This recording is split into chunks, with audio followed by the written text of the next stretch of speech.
Deep in the dense backwoods of Vermont, nestled between skeletal trees that whisper with the wind, sits the abandoned Black Hollow Manor, a house that time has forgotten, but the spirits within have not. For decades, locals have told stories about the estate. Some say the land itself is cursed, that the house drinks the souls of those who dare step inside. Others recall the Hastings family, who once lived there in the early 1900s. A prosperous businessman, Richard Hastings, built the manor as a retreat for his family, unaware that the ground it was constructed on had been the site of a gruesome 17th century massacre. But even if he had known, it wouldn't have mattered, because once the house had chosen its victims, there was no escape. The Hastings moved in, and at first, it was a dream come true. The grand entrance welcomed them with towering chandeliers. The mahogany walls whispered elegance, and the sprawling garden promised peaceful mornings. But soon, the signs began. It started small, doors left open, cold spots that sent shivers down their spines even in the dead of summer. The youngest daughter, Clara, claimed to hear someone calling her name from inside the walls. Richard dismissed it as childhood imagination, but his wife, Eleanor, began seeing things. Dark shapes moving just beyond the lantern light, reflections in mirrors that weren't hers. The staff quit one by one, refusing to say why. Then, the nightmares started. Vivid, horrifying visions of blood-stained floors, walls that pulsed like living flesh, and shadowy figures lurking at the foot of their bed.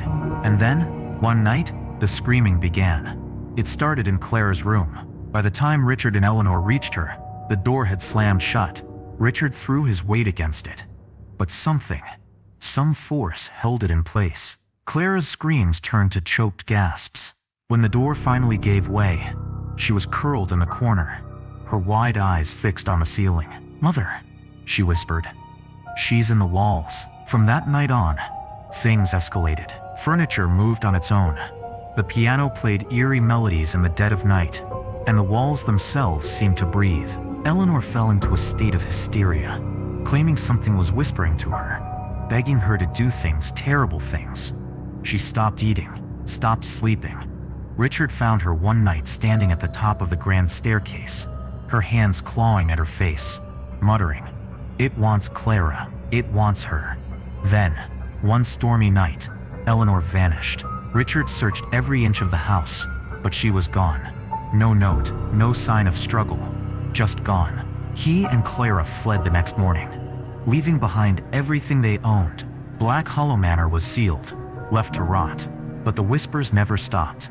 Over the years, those who dared enter met the same fate, vanishing without a trace or emerging with their sanity shattered. Paranormal investigators tried to document the haunting, but left with footage mysteriously erased, voices recorded whispering in languages unknown.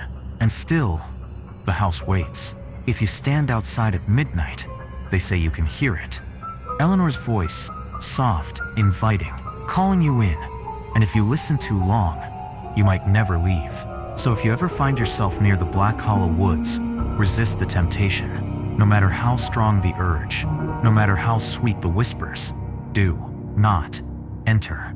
But some urges are too strong to ignore. Last winter, a group of thrill seekers, convinced the stories were nothing more than elaborate folklore, decided to spend the night inside Black Hollow Manor. Armed with cameras, flashlights, and bravado, they pried open the heavy front doors and stepped inside. The air was thick, heavy, like walking through water.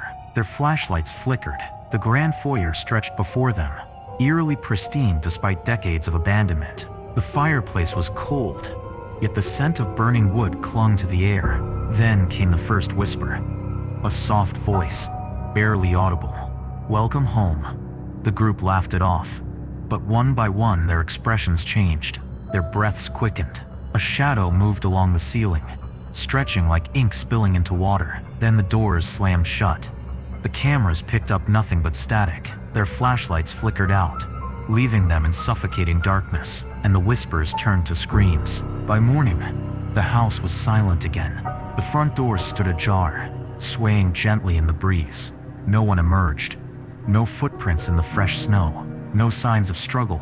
Just an empty house, waiting. The authorities searched for weeks. Not a single trace of the group was ever found.